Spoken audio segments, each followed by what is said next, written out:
Welcome to Third Culture Leaders, where we dive deep into a world of those who grew up in between cultures.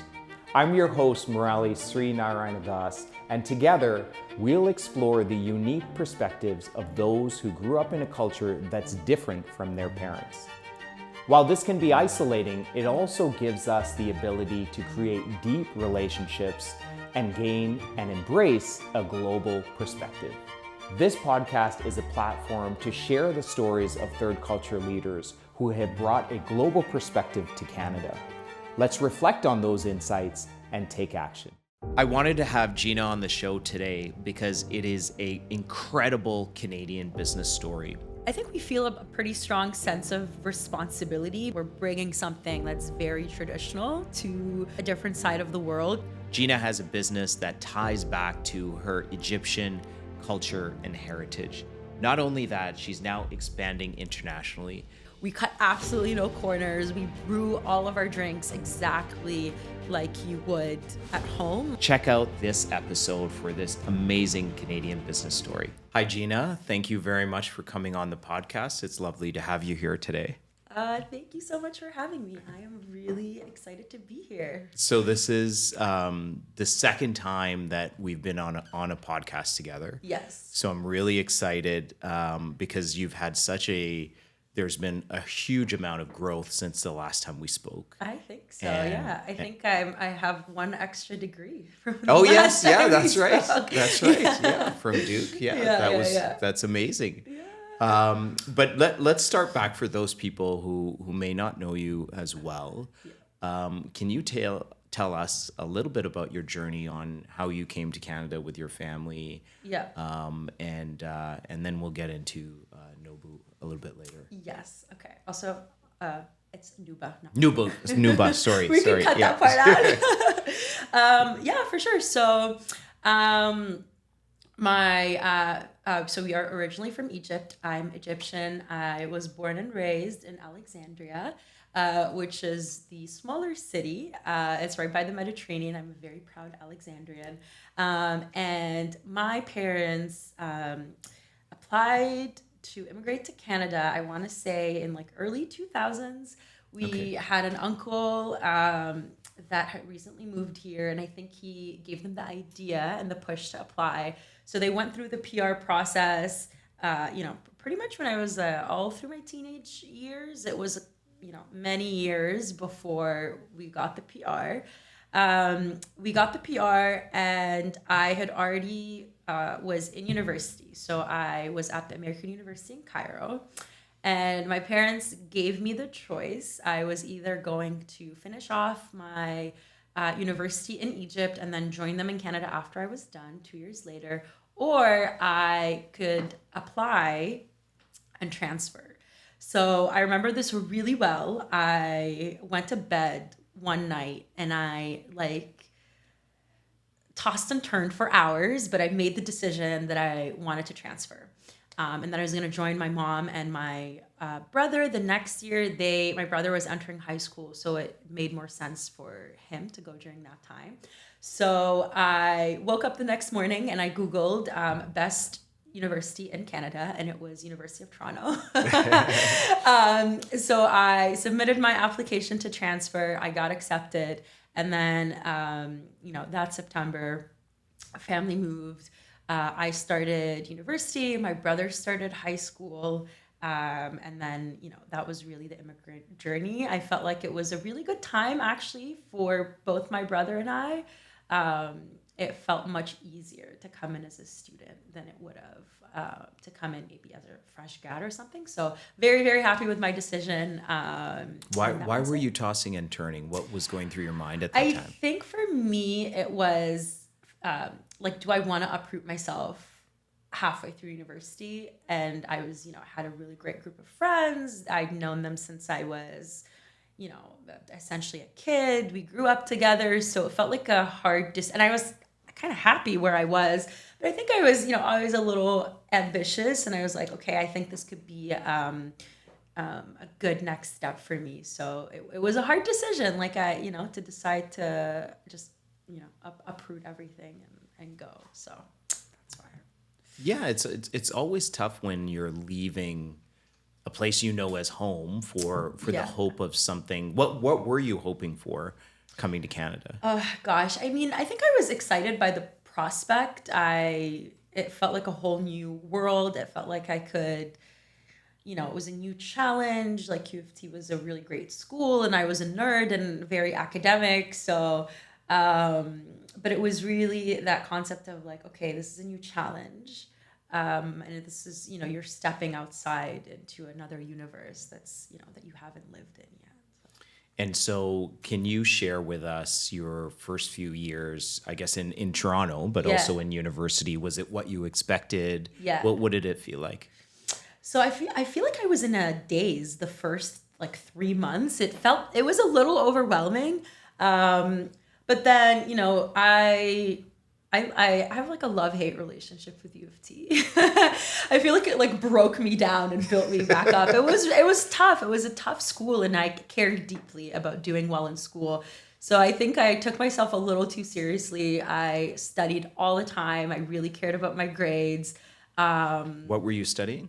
So I did a Bachelor of Business Administration with a management specialist, and then I did a psychology minor.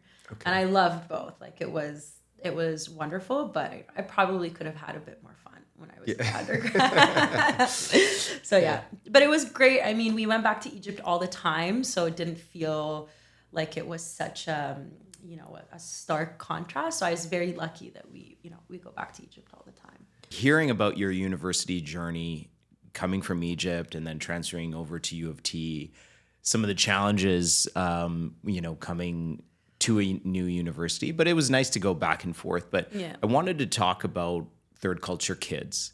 Yeah. And, hopefully those people who are watching this podcast have a sense of third culture kids. But if folks are just listening for the first time, it is, kids that have grown up in their development years in a culture that's different from their parents. Yeah. And that's kind of expanded now. This was something that researchers really looked into in the 70s, but you came a little bit older. It wasn't really your development years as such. Yeah. But there is a lot of development that happens during university.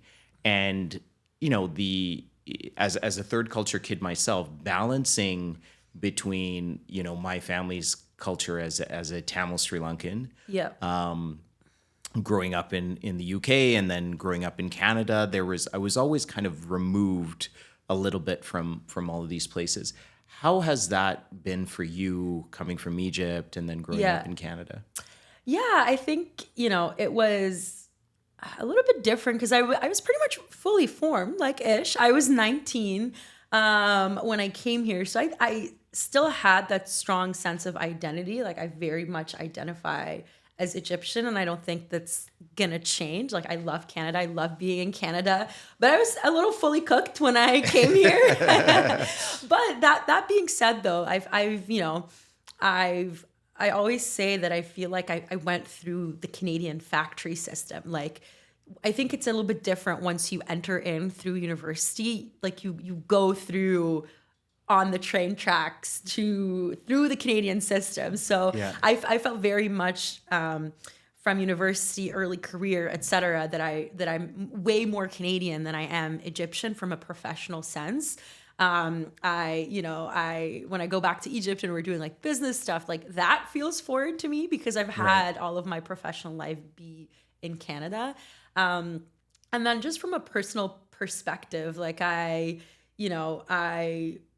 think part of the reason why I wanted to come and stayed after university was I always felt that I kind of fit between two places, and I appreciate two places, and I like having one foot here and one foot in Egypt, and that's how I've tried to manage my life.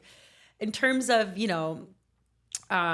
going back to Egypt, like I still feels like going back home.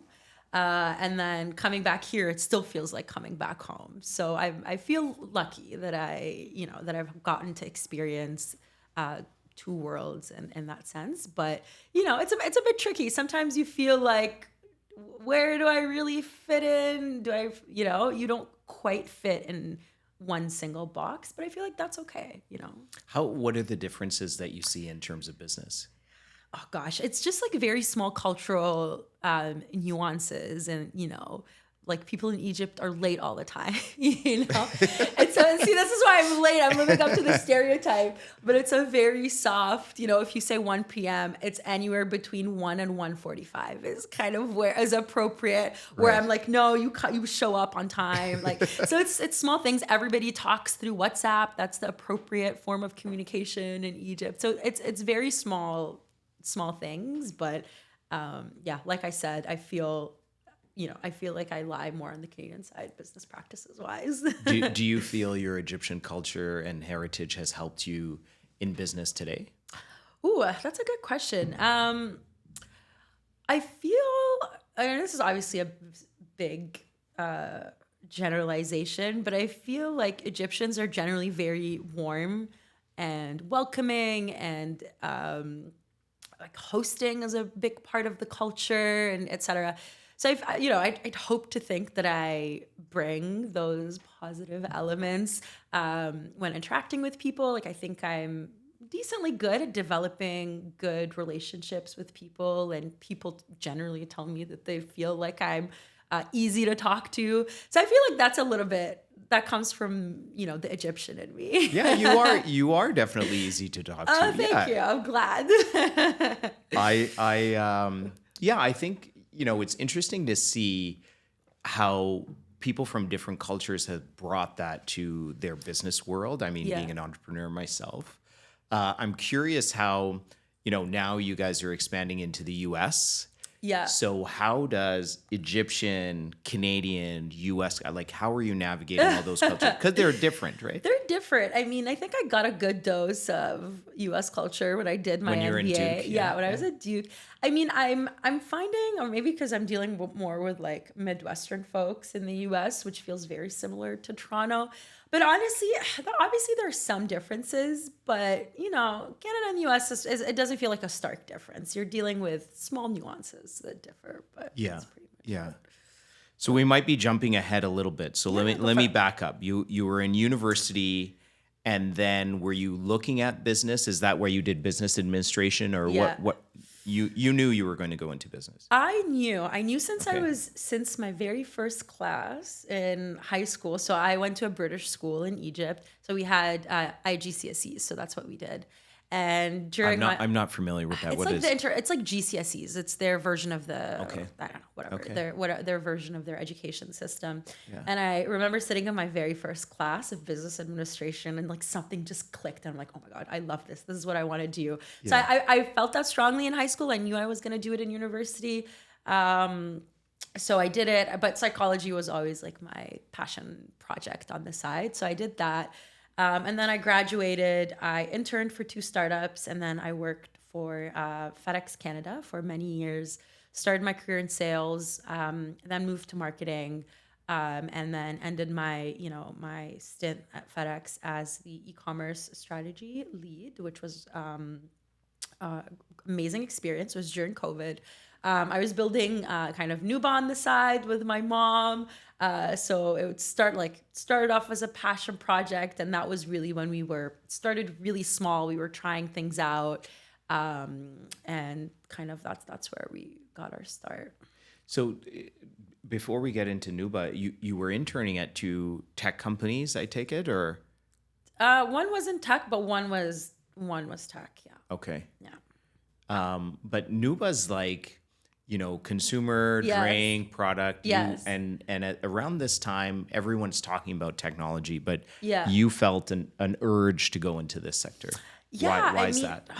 So my mom and her dad were in the food industry for many years. So my mom has a PhD in agriculture, and she had a lot of food experience. So that's kind of where it came from.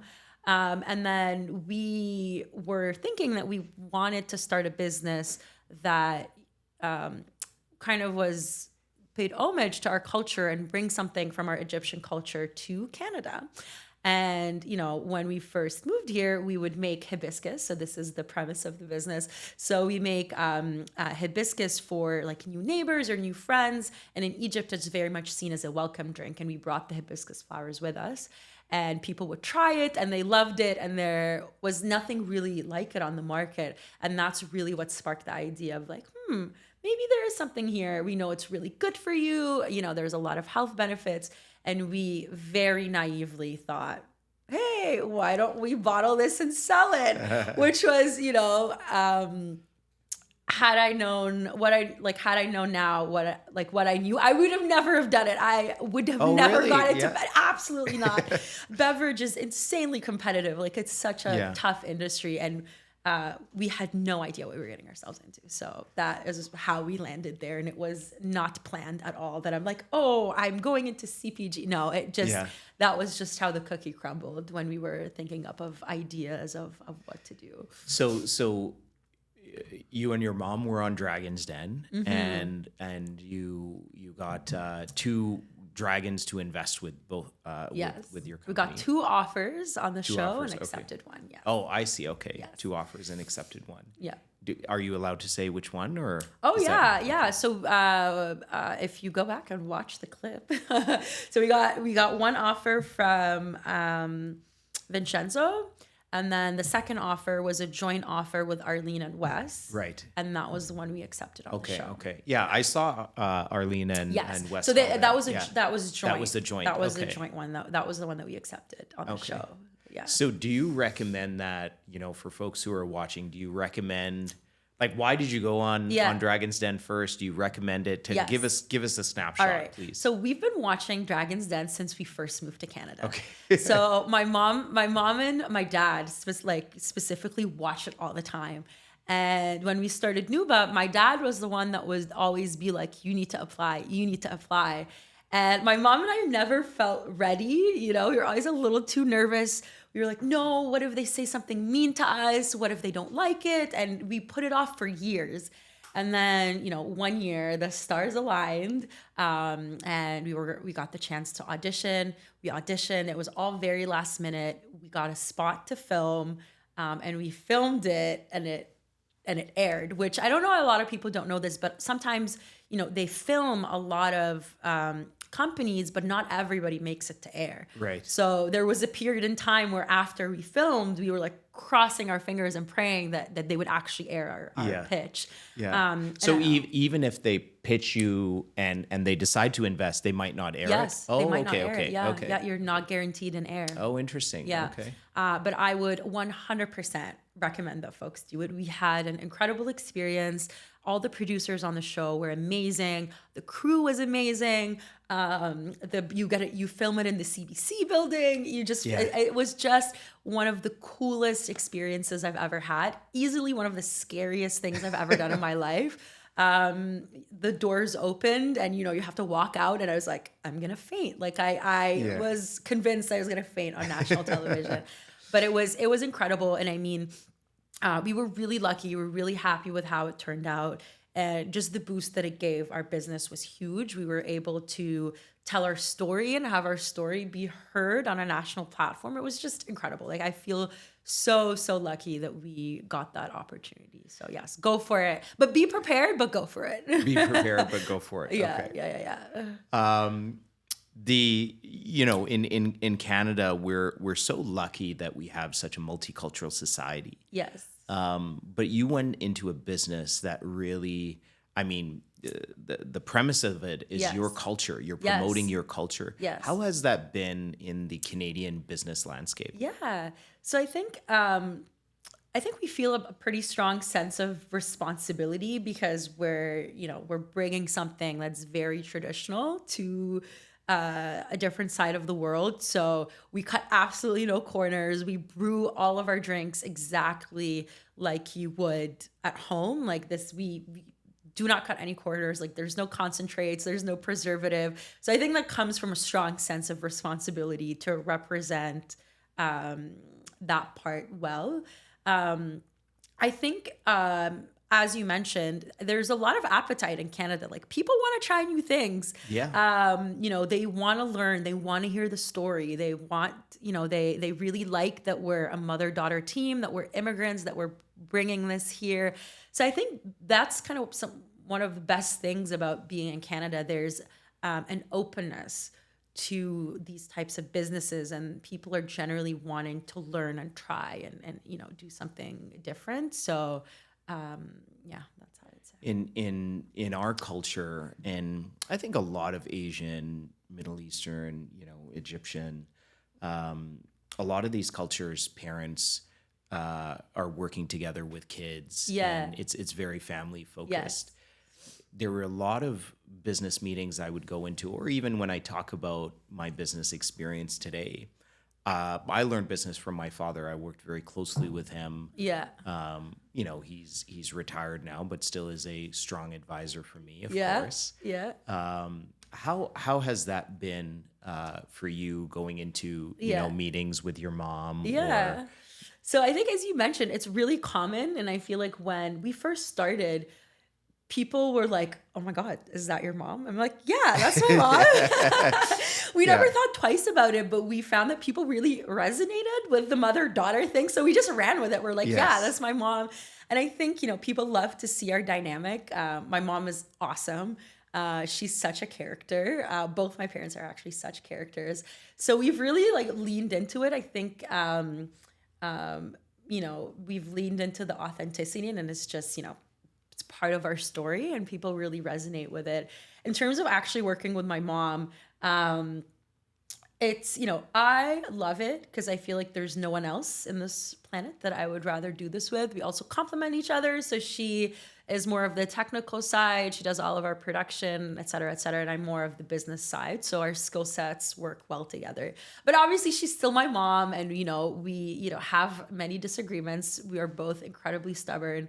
But I think,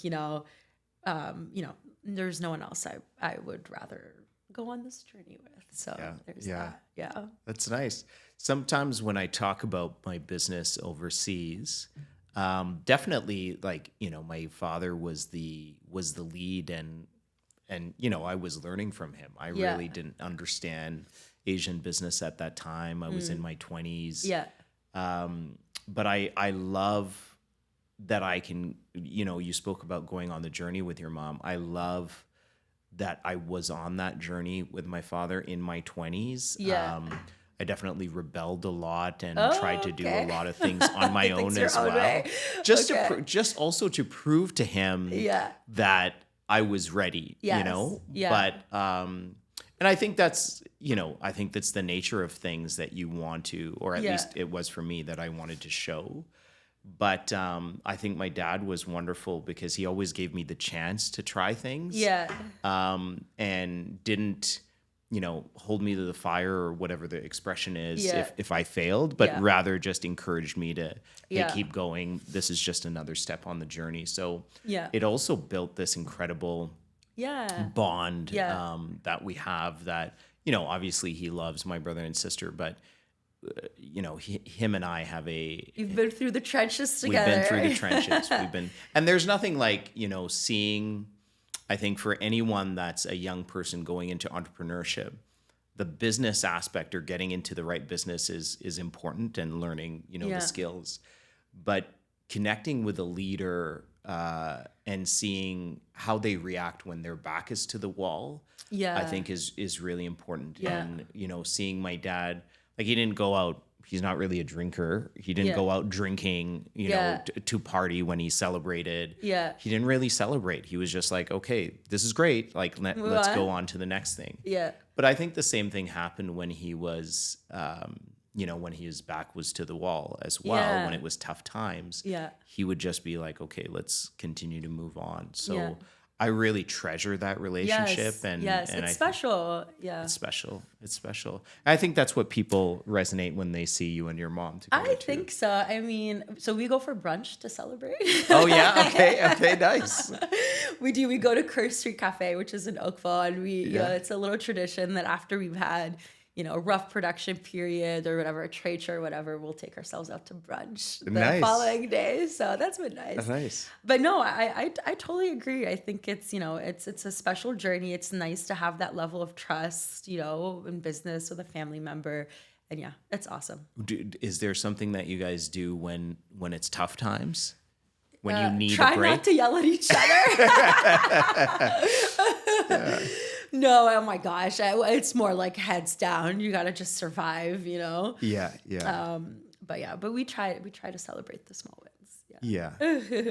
I try to now. I think it was heads down for my father as well.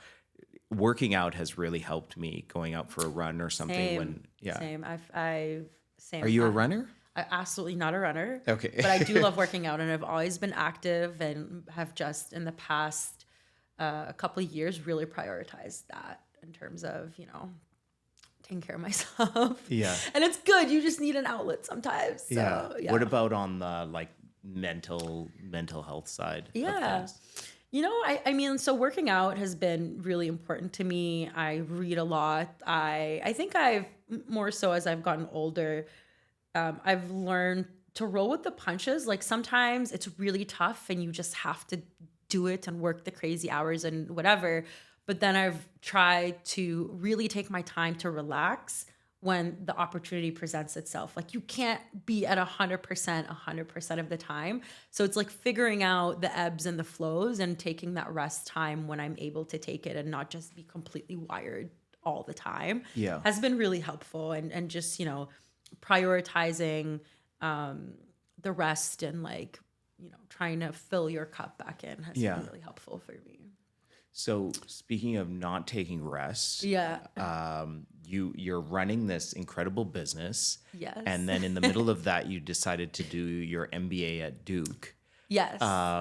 Why did you decide to do that? That's a great question. So I've wanted to do my MBA since I was a kid. Since I was in high school, I knew I wanted to do it. I knew I wanted to do it in the US.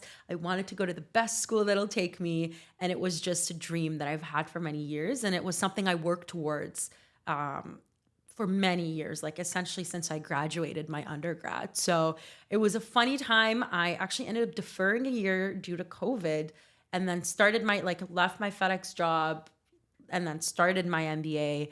And then we filmed Dragon's Den that summer before I started, and it aired halfway through my first year of my MBA. So it was insanity. That month, it aired during my Christmas break, which was incredible timing, but that was a rough month. That was a really hard month. But I had a wonderful experience, learned a lot, and just it was really, really rewarding. And obviously lots of work, lots of fun, but really happy that I got to do it. Would you recommend doing that for someone that's an entrepreneur, the MBA? Because people talk about the challenges with school. Yeah, I mean, yes and no. It's expensive time-wise and money-wise. I absolutely do not think you need an MBA to be an entrepreneur. But if you're at a stage where you think you want to do it, but you are more in the early stage and want to kind of figure it out and have the time, the resources, I think it's a great period of time to experiment and try new things in a safe spot. Also, it's a nice little security blanket. You now have an MBA, and it's, whatever happens in your life, you can always default back to that, default back to the network you made during your MBA. So I think it's a nice way to, maybe do some experimenting in a school setting, but absolutely not necessary. Be prepared for the time and money investment. So I don't know if you know this. I did my MBA in Bangladesh. Oh, no way. I think you have mentioned it. Yes. Yeah, I finished my undergrad in Winnipeg at the University of Manitoba, and then when I was in Bangladesh, I did this MBA, and it was hugely insightful to me. Yeah. Because and I wanted to ask you about that in relation to the U.S. as well. But it was hugely insightful to me because it was U.S. case studies. Okay. But the student population was from Bangladesh. Yep. So I would hear their perspectives to these case studies. Yes. Which I wouldn't say dramatically differed from mine, but there were some pretty significant moments where, it was eye-opening in terms of how they saw, this case study. And really helped me then in business as I was trying to navigate Asian style of business. Yeah. Was it helpful to you at all? I know you guys are just moving into the States, but was it helpful at all in that sense? Yes, absolutely. I think, I was super lucky. I loved our program. We had so many smart, thoughtful, caring students. Like I really can't say enough good things about it. And it was fascinating, and lots of international folks as well. So it was fascinating to hear different perspectives on case studies, different perspectives on, many aspects of things, and different perspectives on Nuba. Like I use Nuba as a case. Anytime you had to volunteer a company, I'd be like, do me. So it was fascinating and just so helpful and eye-opening, and learned a ton to hear from a bunch of folks. I think we also had a lot of case studies from other parts of the world, and I feel like business schools in general are trying to incorporate more international case studies, which was really great as well. So yeah, no, agree. Why expand to the US? Oh, well, for us, I mean, it was what we had our eye on for a couple of years. We're doing it very targeted. So we have a line called Flavors of the Middle East, and it's very much targeted towards the Middle Eastern population. It's popular during Ramadan, and it's hibiscus, tamarind, apricot, and carob. It's in larger bottles. And that's really what we wanted to expand into the US with, focusing on Middle Eastern populations. The US market is a beast, and you have to be very strategic as a small business from Canada as to how you want to enter it. So that's really how we thought we would navigate it. We just thought, wanting to dip our toes in a bigger market, and yeah, that's kind of what we want. Are you thinking about other markets? Not yet. I feel like we have our hands full right now. We'll see. We don't want to ensure that this one goes well, and then we'll think about other spots. So we'll see. How is the Canadian business landscape for you? Is this a place where you want to continue to grow Nuba, or? Yeah, absolutely. I think this is our backyard, and there's always opportunity to grow. But that being said, though, it's been exceptionally tough for small businesses in the food and bev and CPG space in Canada. Actually in the US as well, but more so in Canada. Like we've seen a lot of friends go under. Like everybody's talking about food inflation. Everybody's talking, about the monopolies of grocery stores.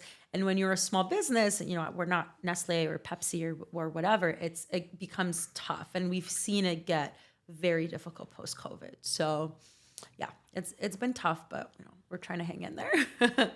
I think it's very challenging. I mean, with the economic climate, but also, and Gina, feel free to pass on the question or handle it how you like. But do you feel that there is a responsibility for business to get into some of the political discussions, or is business just business? Oh, okay. I mean, depending on your product or service, there can be, from consumers, they might feel that you have a responsibility to say things, or what is your take on that? And I'm trying to be as sensitive as possible. Yeah. No, I agree. I think, first of all, as a consumer, I think I vote with my dollars. Right. So as a consumer, I'm looking for businesses whose values I agree with, and for the most part, trying to support them. So that's how I see it as a consumer. On the flip side, that's how I apply, my own values to our business, essentially. So, we do a lot of work supporting small farmers, we try to use glass bottles. So we're trying to build a business that's aligned with our own values. And I think the age of staying apolitical is over, so I think there's a time and place. And for us, as a business, you're looking, okay, where in the small pocket can we play and make a difference? Right. So for us, that's been sourcing. And we've been really mindful as to where we get our raw materials. We do a lot of work supporting small farmers. A lot of the time it's the women that do the drying and processing of the hibiscus. So we've been able to support, close to 24 families. So I'm like, okay, the world is a big place. There are a plethora of issues. It's overwhelming. Where can we play and make the most impact? And we've tried to be focused on that. And it's, if that resonates with you, if that's something if we're a business that you want to support and these are our values and this is what we think is important, great. If not, then that's totally fine. I really resonate with that. Yeah. I really appreciate your comment of there's a lot of challenges happening in the world, and Yeah. you know, where you can make an impact, you can focus there. I think that will resonate with a lot of folks. Yeah. What does the future look like for Nuba and for you, Gina? Oh my gosh. Yeah, I think for us, it's hopefully expanding into the U.S. We're really excited about that. We're working towards that. And for me personally, that's a great question. I mean, I'm always looking to push myself and grow and try new things and do new things. But it's funny, like we talked about, I think our first podcast was like in the summer between my first and second year. And I've graduated it's been a year now, but once I finished my MBA, I'm like, oh my God, like that was a huge milestone that I was working towards for so long. I did it. I accomplished it. Like, what next? Yeah. So I don't know. I'll find another hill to climb. So yeah, it's just funny how, you reach life milestones and you're like, we're looking around after. I'm like, okay. Yeah. I think there's some huge opportunities in Canada in that regard. Yeah. And definitely for someone of your caliber and drive, I think I'm sure you'll find something. Yes. But I think there's also a responsibility for us as people who have really benefited from Canada. Yeah. And from things that I see, there's a lot of folks that have been leading organizations or leading businesses that are either in retirement mode or stepping away from their roles. And a lot of friends are deciding to move to, the US, to Dubai or to other places. And I think it's going to be extremely challenging in Canada for the next couple of years. But, we also need people who can be strong leaders, strong third culture leaders, plugging in the podcast. Yeah. But strong leaders to really take us through those moments. And for me, I really benefited. I think it's my time to also give back, and I'm sure we'll see more of Gina in different aspects. Yeah. Yeah, no, I agree. I think, I feel like, I'm now getting to a point where I can give back, which is amazing. I'm not like a naive 20-year-old anymore. So it's been really rewarding to kind of, give back in ways that you can and see different aspects and work with different folks. So yeah, I agree. So last plug is for Nuba. Where can people try your delicious drink? Yes. Yeah. Okay. So you can find us at Whole Foods, Healthy Planet, select Loblaws and superstores in the international aisle. Amazon, our website is Drink Nuba, our Instagram is Drink Nuba, our TikTok is drink.nuba.